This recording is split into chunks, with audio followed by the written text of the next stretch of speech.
Hey there, Trailblazers, I hope you guys are all doing well.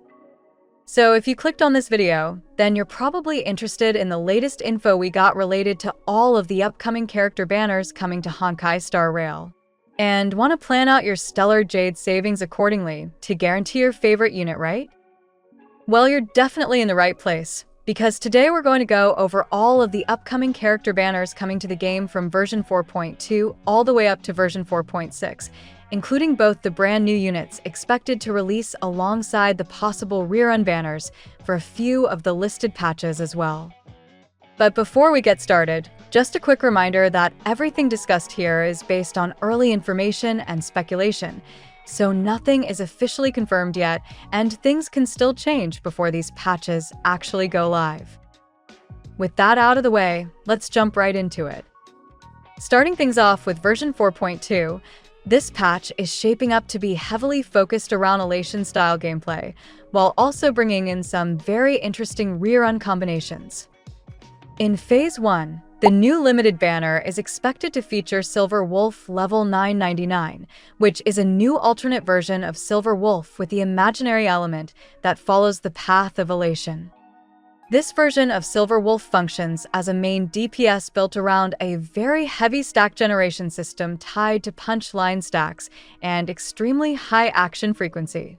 She gains these stacks through her own abilities as well as team interactions, and her entire kit is designed to rapidly cycle through turns and convert those stacks into charges for her ultimate, which upon activation makes her enter her enhanced state, allowing her to perform powerful enhanced basic attacks that deal massive AoE damage. Alongside her banner in Phase 1, the reruns expected to appear are Sparksy and Castor Ice. Sparksy is particularly fitting here because she is a very good generator of punch line stacks through her enhanced skill, making her a very natural partner for Silver Wolf 999 who need those stacks to charge her ultimate ability. Castor Ice, on the other hand, brings a much more straightforward damage roll. She's already proven to be a very solid DPS option, and for players who missed her initial release, this rerun gives another opportunity to pick up a reliable damage dealer that performs well across multiple types of content. Then moving into Phase 2 of version 4.2, the new limited banner is expected to feature Evanesha, who is confirmed to be a physical element unit that follows the path of Elation. Rather than functioning as a one-hit window DPS like Silver Wolf, Evanesha seems to be designed around steady offensive pressure across the battlefield, using blast attacks, AoE damage, and Elation-based follow-up attacks to deal consistent damage over the course of the fight. Her kit also features a special interaction between Energy and Certified Banger, allowing both resources to continuously fuel one another during combat. Now accompanying Evanesha's banner in Phase 2 are the reruns for Yao Guang and Tribi. Yao Guang has strong synergy with both of the new 4.2 Elation units due to her granting strong Elation-related buffs to her team, such as Elation damage and punchline stacks, along with also having the ability to trigger extra AHA instances without consuming any SP. Tribi, meanwhile, provides consistent supportive value and has already proven to be a very useful unit across a variety of team compositions. Her rerun here gives players another chance to pick up a flexible support who can slot into multiple different setups. So overall, version 4.2 looks like a patch that's heavily centered around synergy and team building, especially with how the reruns seem to directly support the mechanics of the new characters. Moving on into version 4.3, this is where we start seeing more alternate SP-style characters entering the lineup. In Phase 1, the new limited banner expected to arrive is Blade SP, which is now said to be a new version of Blade with the quantum element that follows the path of Nihility, which is pretty surprising and actually makes him the first quantum male character in the game that isn't a collaboration unit, funnily enough. Now, this is a pretty major shift compared to his original version.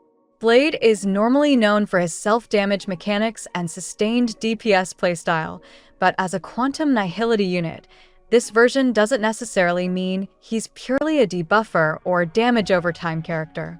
Instead, he could still function as a main DPS, just with a kit that incorporates Nihility-style mechanics such as enemy debuffs, resistance manipulation, or other forms of damage amplification built directly into his damage output.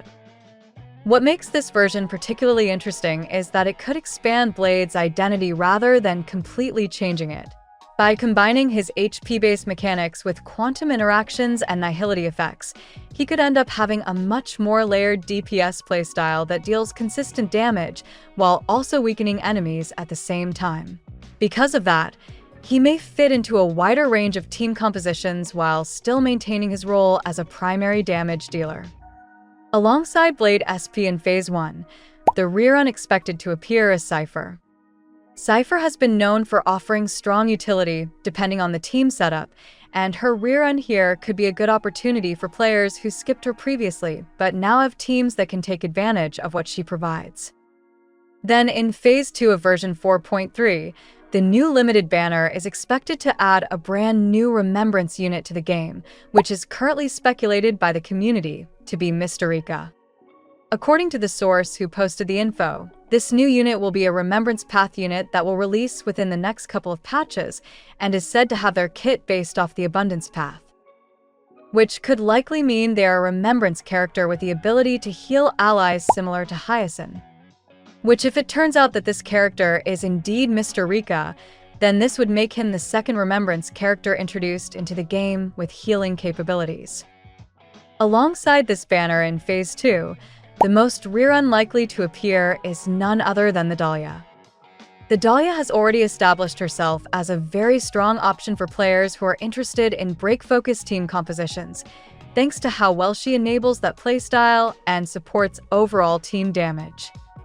Because of that, her RERUN here could be especially valuable for players who don't already have her, particularly if you're planning to build around newer mechanics that rely on weakness break and sustained team synergy.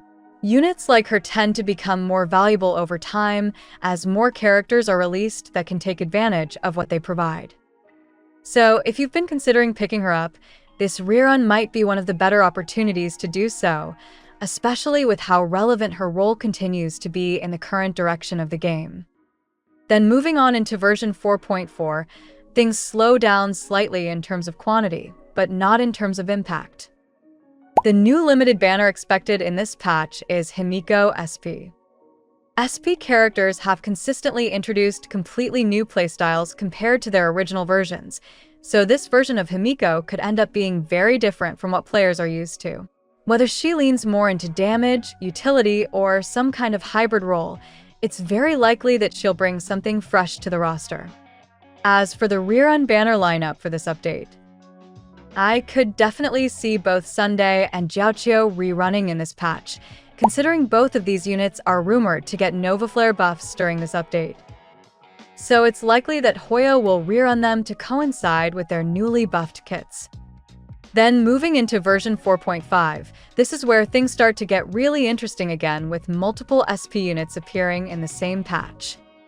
The banners expected here include Aventurin SP and Robin SP. Aventurin SP could potentially take his existing defensive and utility-focused playstyle and push it even further, possibly introducing new mechanics that enhance survivability or even provide additional offensive value through defensive scaling. Robin SP, on the other hand, has a lot of potential to be a very impactful support unit depending on how her kit is designed. If her alternate version expands on her existing strengths, she could end up being a key piece for many high-performing team compositions moving forward. However, this is all just speculation on my part, as these SPs could also turn out to have completely different roles compared to their original characters. So I suggest not taking this all that seriously. Having two SP characters in the same patch also suggests that version 4.5 could be a very high-pressure update for players in terms of Stellar Jade management, since both banners could end up being extremely valuable depending on your roster. And finally, moving into version 4.6, the new limited banner expected to arrive is Nihilix. At the moment, there's very little concrete information available about Nihilix, but based on the name alone, there's a strong possibility that this character could be connected to Nihility-style mechanics. If that ends up being the case, We might see a unit that focuses on debuffs, damage over time, or some kind of unique interaction that expands the Nihility playstyle even further. Since version 4.6 is still quite far out, this is one of those characters where the details could change significantly over time, but it's definitely something to keep an eye on as more information starts to come out. So that's everything we currently know about the upcoming banner lineup from version 4.2 to version 4.6. If you found this breakdown helpful, feel free to leave a like, and don't forget to subscribe if you want to stay up to date with all the latest Honkai Star Rail news and updates. That's it for now, so I'll be seeing you guys in the next video.